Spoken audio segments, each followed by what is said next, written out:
Shabrada jideri abadada shate de gaya sate. Hey amandara babaya shata da. Hayaba shatalaba. Il est hors de question que tu passes sans me toucher. Il est hors de question que ça finisse comme ça. Car je n'ai jamais vu un homme te chercher sans te trouver. Car je n'ai jamais vu un homme te chercher sans te trouver. Yelele baba ye, baba baba baba baba, yelele baba ye, baba baba baba baba, yelele baba ye, baba baba. Il est hors de question que tu passes sans me toucher. Il est hors de question que ça finisse comme ça. Car je n'ai jamais vu un homme te chercher sans te trouver. Car je n'ai jamais vu un homme te chercher sans te trouver. Yelele baba baba baba baba, yelele baba baba baba baba, yelele baba. Oh papa est là, il va me toucher. Oh yelele baba. Oh papa est là, il va me toucher. Oh yelele baba baba baba baba, yelele baba. Baba, yelele baba. Papa est là, il va me toucher. Oh. Mon daddy est là, il va le faire. Oh. Mon papa est là, il va le faire. Oh. Oh, baba.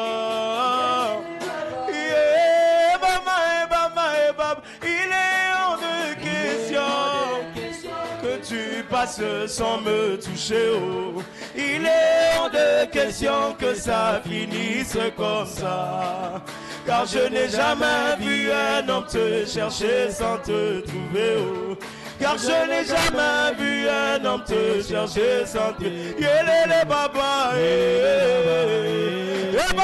baba, baba. Yelele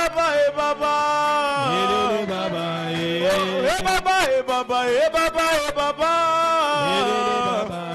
papa est là, il va me toucher. Oh. Yelele baba, papa est là, il va le faire. Oh. Yelele baba, prouve-moi que je n'avais pas tort de te confier toute ma vie. Yelele baba, prouve-moi que je n'avais pas tort de te confier toute ma vie. Yelele baba, prouve-moi que je n'avais pas tort de te confier toute ma vie. Yelele baba, comme maintenant je te vois passer, Sarah ne restera pas comme ça. Yelele baba, comme maintenant je te vois passer, Sarah ne restera pas comme ça. Baba. Oh, yeah, baba, oh, baba, yeah, baba, oh, baba. Yeah, baba, yeah, baba, oh, baba, yeah, baba, oh, baba. Yeah, baba, yeah, baba, yeah, baba, yeah, baba, yeah, baba. Yeah, baba, yeah, baba, yeah, baba, yeah, baba, yeah, baba. Yeah, baba, yeah. Père éternel, il est hors de question que tu passes sans nous toucher. Il est hors de question que ça finisse comme ça. Voici 3 semaines dans ta présence. Nous voulons que tu passes et que tu nous touches. Non, que ça ne finisse pas comme ça. Il est hors de question que ça finisse comme ça. Nous sommes là devant de toi. Ces cœurs assoiffés, ces cœurs pleins. Et on a besoin de toi, Seigneur. Manifeste-toi. Manifeste-toi. Agis, Père. Bénis, Père. Élève, Père. Oh, fais prospérer, Seigneur. Seigneur, libère. Seigneur, réveille. Merci pour ta parole. Parle-nous ce soir, Seigneur. Que ta parole nous amène à continuer de demeurer dans ta présence.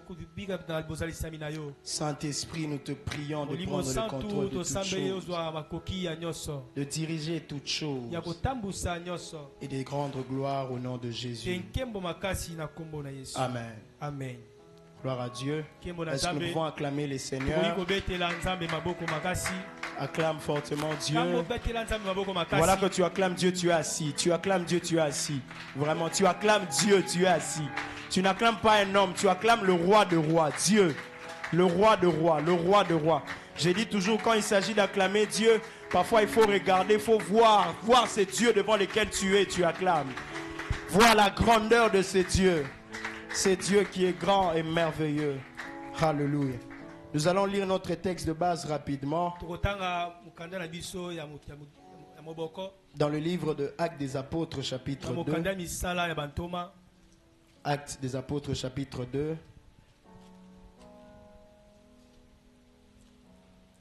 Je commence à partir du 42e verset. La Bible dit: il persévérait dans l'enseignement des apôtres,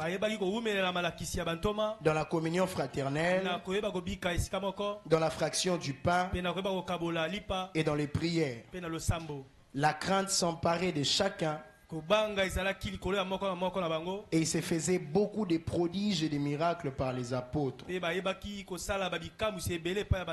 continue jusqu'à la fin. Tous ceux qui croyaient étaient dans le même lieu. Et ils avaient tout en commun. Ils vendaient leurs propriétés et leurs biens. Et ils ont partagé les produits entre tous selon les besoins de chacun. Ils étaient chaque jour tous ensemble assidus au temple. Ils rompaient les pains dans les maisons et prenaient leur nourriture avec joie et simplicité de cœur, louant Dieu et trouvant grâce auprès de tout le peuple. Et le Seigneur ajoutait chaque jour à l'église ceux qui étaient sauvés. Parole du Seigneur, on l'acclame et puis on s'assoit. Gloire à Dieu. Nous disons merci à Dieu pour cette occasion. Merci à Dieu pour sa grâce qui nous a révélé encore ce soir. Nous disons un grand merci à notre Père, le pasteur Doris. Et nous disons aussi un grand merci à nos encadreurs. Et nous vous remercions aussi, vous qui êtes là ce soir. Nous sommes en train de parler dans cette chaîne de prière de ce grand thème qui est l'Église qui demeure dans la présence de Dieu. Et pour moi ce soir, j'aurai comme sous-thème le bénéfice d'une Église qui demeure dans la présence de Dieu. Le bénéfice d'une Église qui demeure dans la présence de Dieu. Nous venons de lire le livre de Actes chapitre 2. Ce livre qui est dans le contexte où le Seigneur Jésus, après avoir communiqué les dernières consignes à ses apôtres,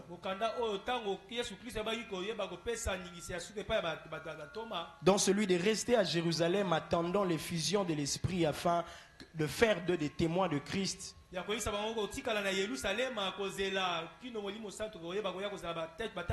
Le Seigneur les quitta pour le ciel. Et les apôtres étant restés ici, ont obéi à ses consignes et se sont rassemblés dans la chambre haute où ils furent baptisés du Saint-Esprit.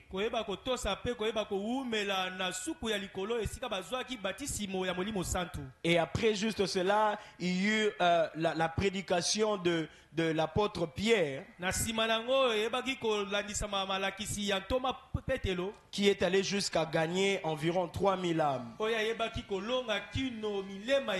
C'est ainsi qu'après toutes ces choses, ils se mirent à demeurer tous dans la présence de Dieu en persévérant dans l'enseignement des apôtres, dans la communion fraternelle, dans la fraction du pain et dans le prière. Et c'est de cette manière que naquit l'église qu'on appelle l'église primitive. La toute première église après l'ascension de Jésus-Christ. Dans notre message, nous allons essayer d'aborder quelques concepts clés de notre sous-thème.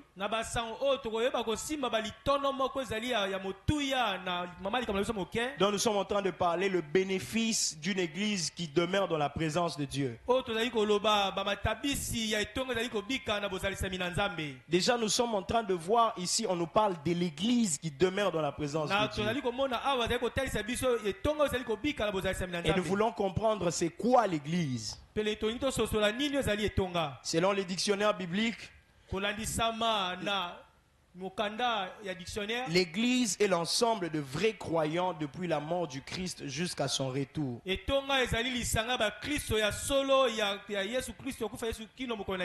Composée seulement de pierres vivantes selon la première épître de Pierre au chapitre 2.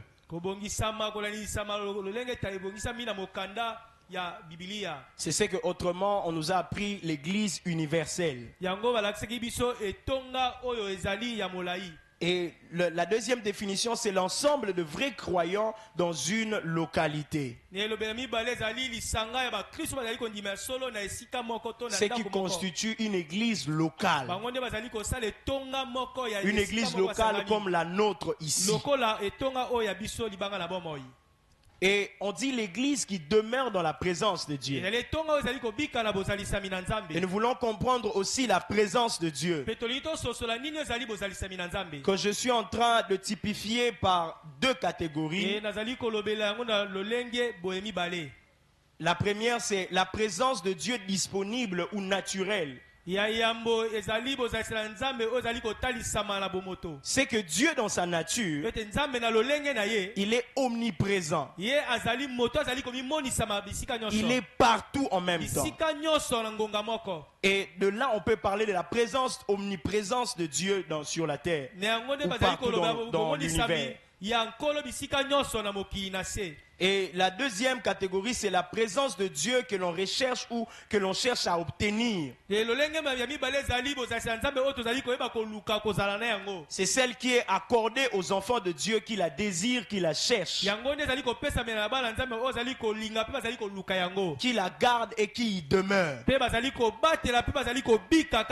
Comme nous dit le livre de Matthieu chapitre 18, le verset 20.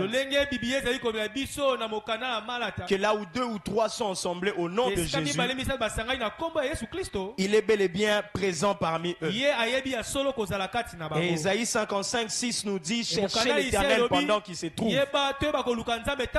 C'est la présence de Dieu dont nous avons besoin. Et la présence de Dieu peut aussi signifier la face de Dieu. Avoir Dieu en soi. Avoir Dieu en soi. Avoir Dieu à ses côtés. On est en train de voir dans l'histoire de Salomon, où la Bible dit après que Salomon puisse pécher, en révélant son secret à Delilah,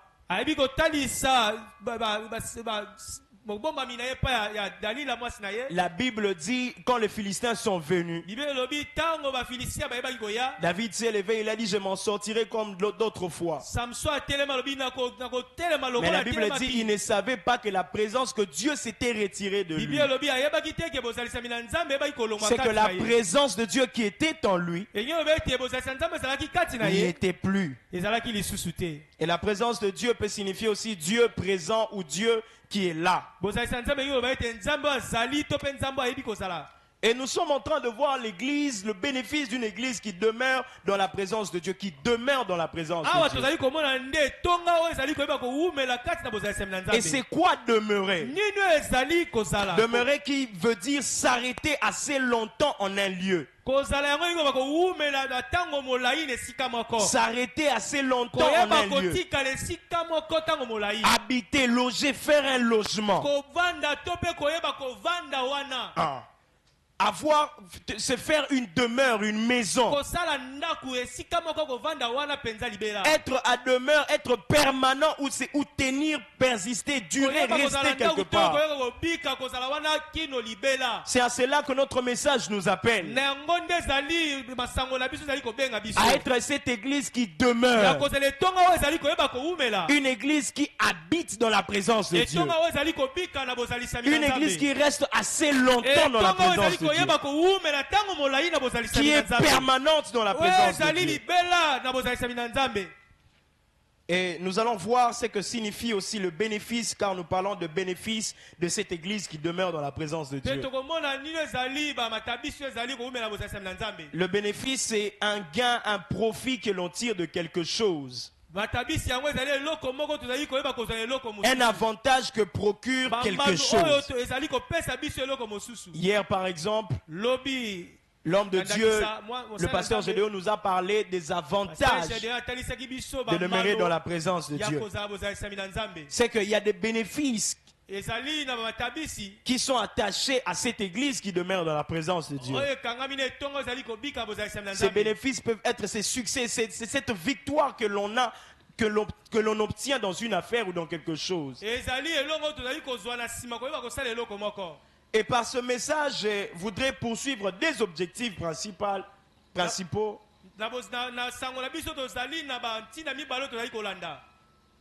Nous amener à connaître et à prendre conscience de ce que demeurer dans la présence de Dieu peut procurer ou apporter de bien à une église. C'est que nous devons connaître et prendre conscience que demeurer dans la présence de Dieu pour une église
dans la présence de Dieu.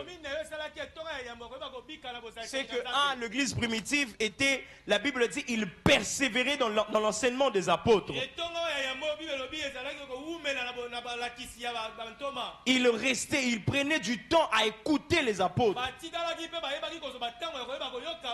L'enseignement des apôtres faisait demeurer cette église primitive dans la présence de Dieu.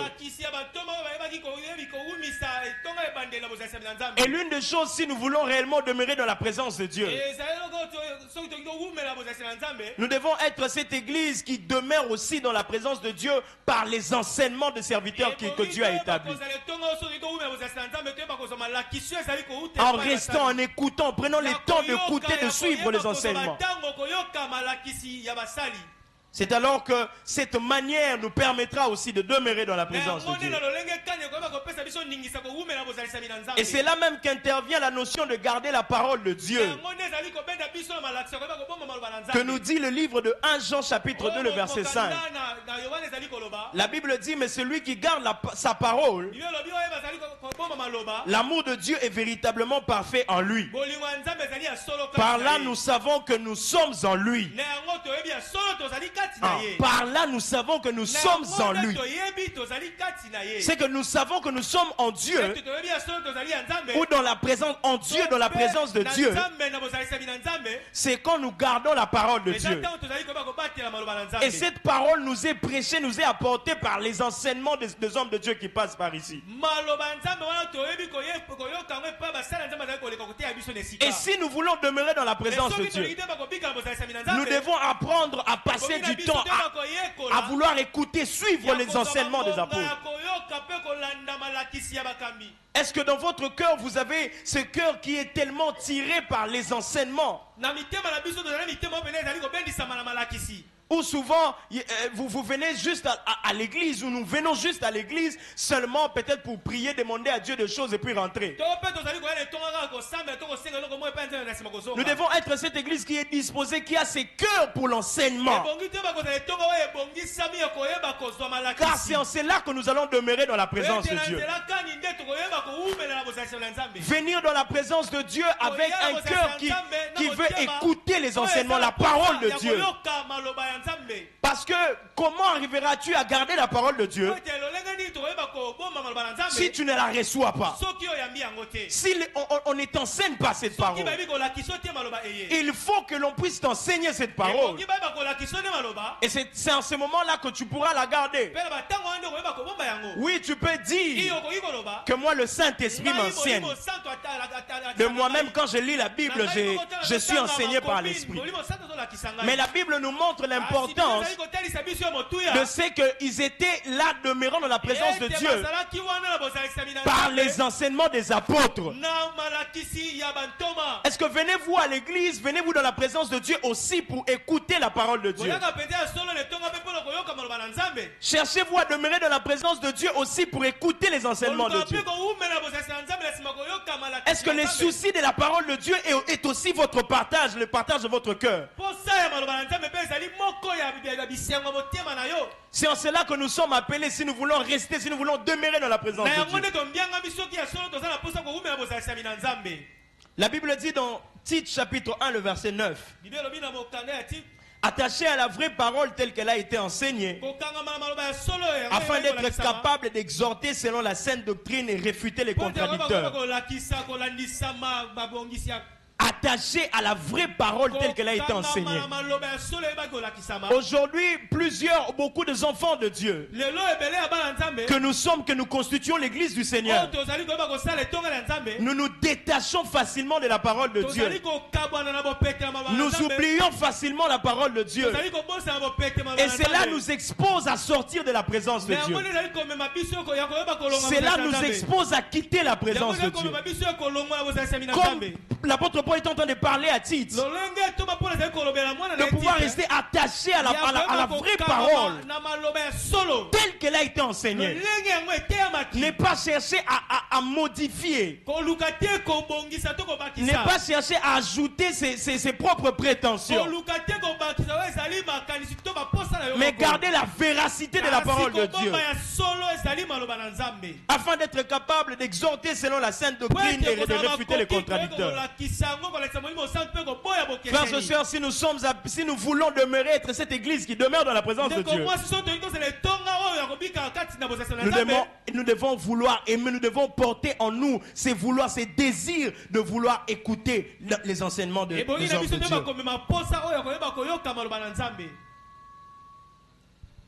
Vous venez à l'église, vous venez même sans Bible, vous venez même sans carnet pour écrire peut-être un verset de Bible. C'est comme si vous y allez simplement pour prier, parler, puis vous rentrez. Dans votre cœur, vous n'avez pas ces soucis-là de connaître. Vous n'avez pas ces soucis-là de pouvoir vous enrichir dans les enseignements qui vous emmènent à garder la parole de Dieu. Nous sommes appelés à demeurer, à persévérer dans les enseignements, à écouter les enseignements. La Bible dit dans 2 Thessaloniciens chapitre 2 verset 15: Ainsi donc, frères, demeurez fermes et retenez les instructions que vous avez reçues, soit par notre parole, soit par notre lettre. L'apôtre Paul est en train de parler à l'église de Thessalonique, de pouvoir demeurer ferme et en retenant les instructions qu'ils ont reçues de lui, de par sa parole et de par sa lettre qu'il est en train d'écrire. Quelles sont les instructions que vous avez reçues jusqu'à ce jour que vous retenez? Église du Seigneur, quels sont les enseignements, les instructions du Seigneur que nous avons reçues, que nous continuons de recevoir, que nous gardons, que nous retenons et qui nous permet de demeurer fermes dans la présence de Dieu? Facilement nous oublions, parce que nous ne venons pas avec ce cœur qui est disposé à écouter les enseignements. Nous ne venons pas avec ce cœur qui sait aussi reconnaître que dans la présence de Dieu, ce n'est pas seulement la prière, c'est aussi les enseignements. Et deuxième chose, la Bible dit il persévérait dans la communion fraternelle. La communion est définie comme l'unité des pensées entre deux ou plusieurs personnes. Cette unité des pensées entre deux ou plusieurs personnes.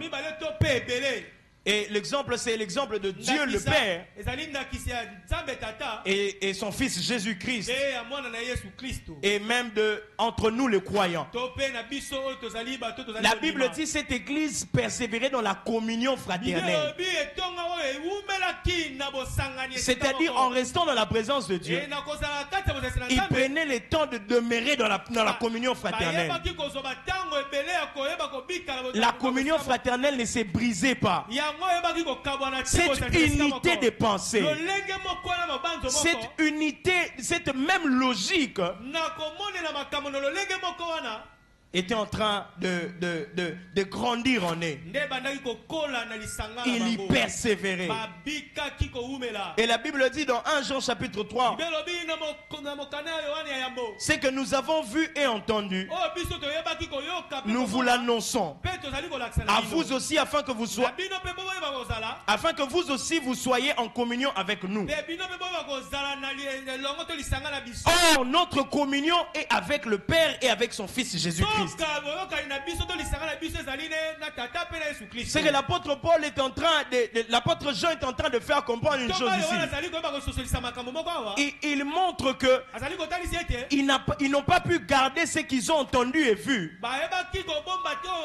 Ils l'ont annoncé au peuple de Dieu afin que tous nous puissions rester dans la communion, ensemble dans la communion.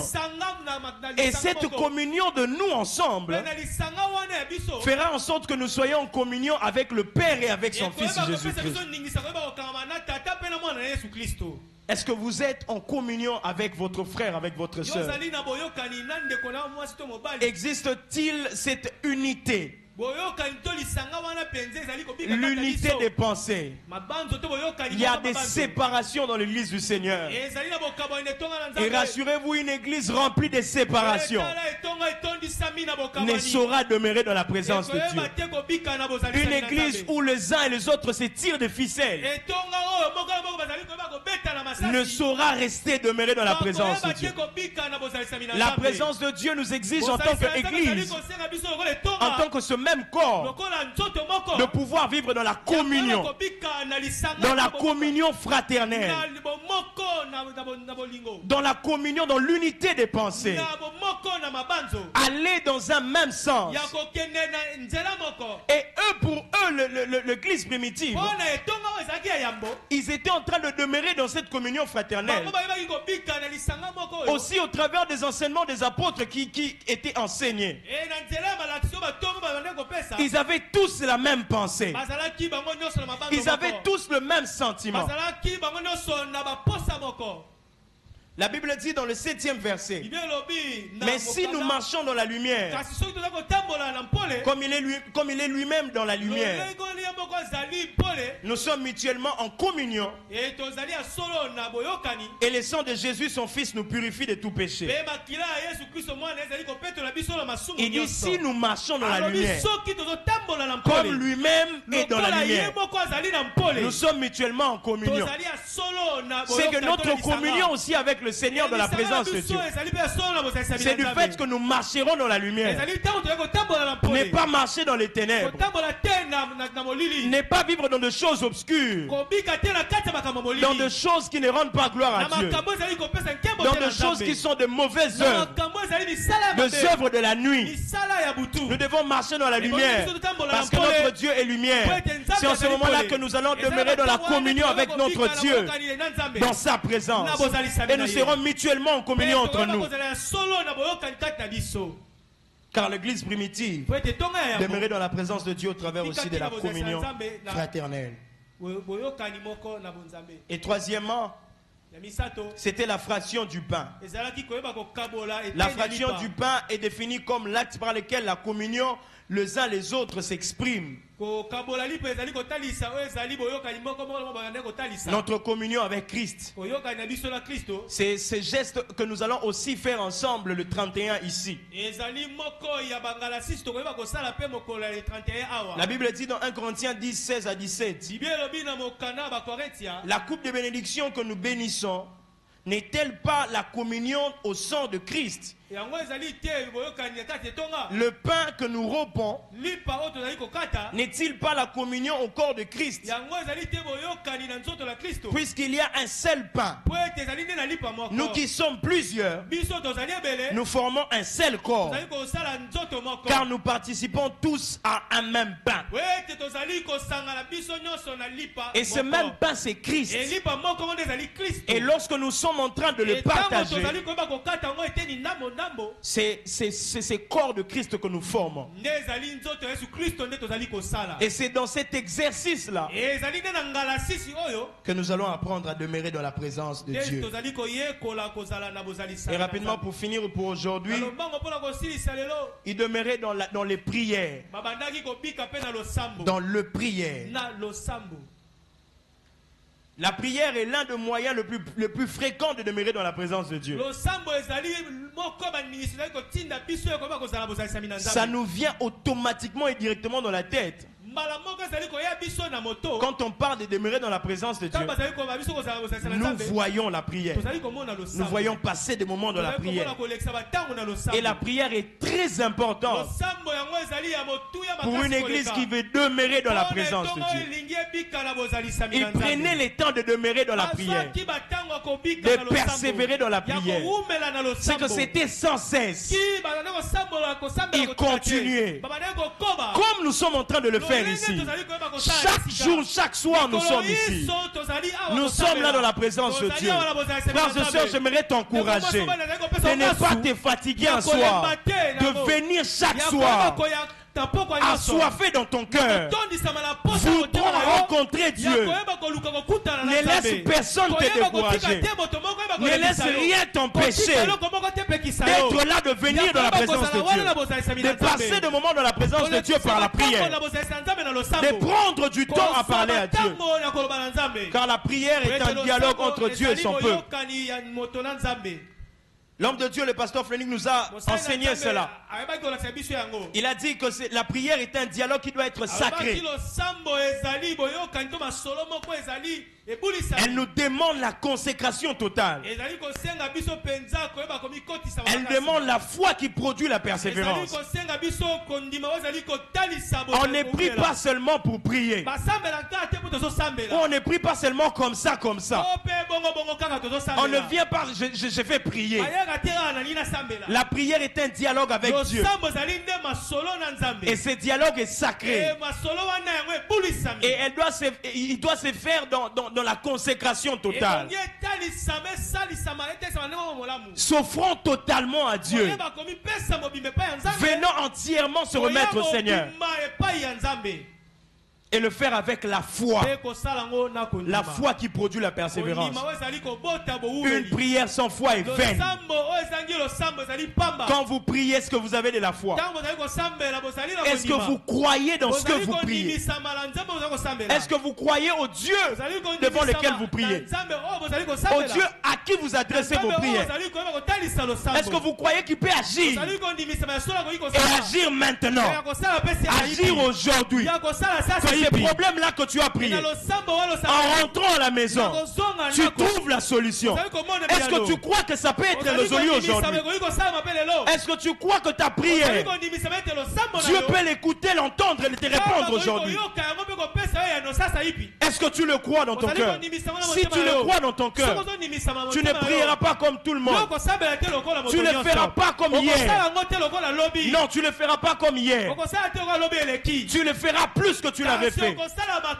Parce que tu crois encore davantage. La Bible dit, faites en tout temps par l'Esprit toutes sortes de prières et de supplications. Veillez à cela avec une entière persévérance. Et priez pour tous les saints. Philippiens 4:6 ajoute, ne vous inquiétez de rien, mais en toute chose faites connaître vos besoins à Dieu par de prières et de supplications avec des actions de grâce.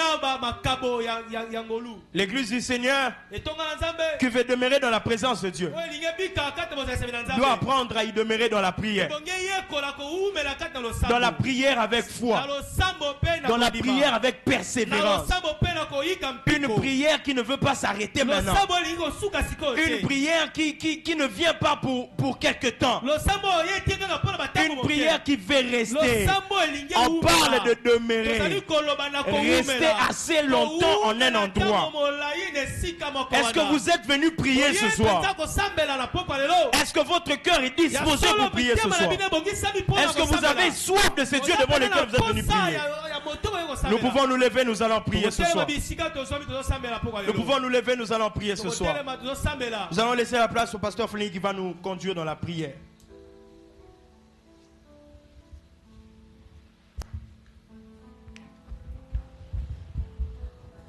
Alors que nous sommes debout, disposons encore nos cœurs dans la prière. Nous avons plus ou moins 10 minutes pour chercher encore la face de Dieu. La prière sans la foi est le vaine. On vient de nous la rappeler encore ce soir. La prière sans la foi